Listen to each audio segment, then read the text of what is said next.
Thank you, Andrew, for that introduction and for all your good words. I'm delighted to be here today to help launch Labour's local election campaign. It's so important that we support our fantastic, hard-working Labour councillors here in Trafford and our great campaigning candidates here and across the country.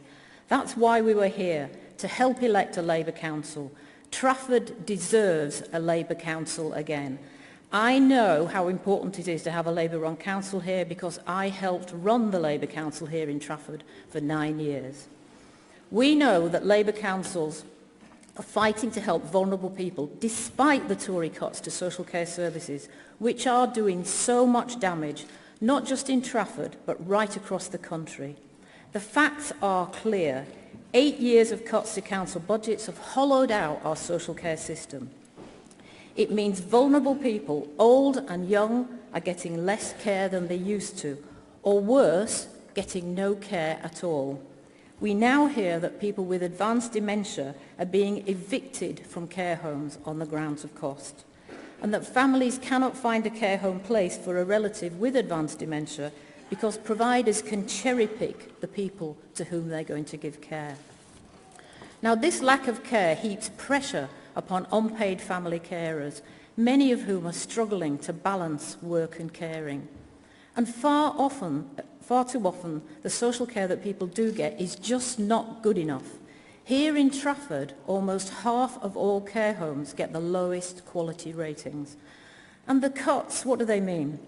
They mean that care staff, many of whom are underpaid, undervalued and overworked, cannot give the care they want to give. Many care staff have battled through the appalling weather we've had recently to give the care that is needed, and they are paid minimum wage or less. Now, we know that a Labour government will ease this crisis, but we also know the difference a Labour-run council can make, even in times of austerity. Just look at my own council, Salford, run by our City Mayor Paul Dennett, and neighbouring Manchester City Council, who have both taken action to pay care staff a real living wage, and many Labour councils are doing the same.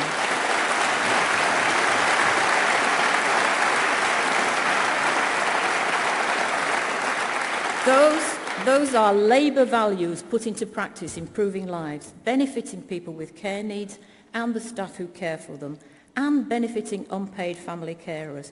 And that's why Trafford needs a Labour council again.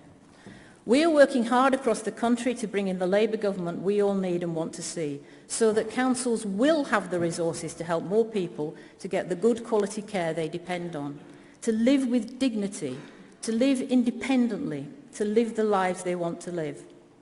The next Labour government will invest more in social care, enough to pay all care staff up and down the country a real living wage, to give people the care they need when they need it, and we will give unpaid carers the better support they need to carry on caring.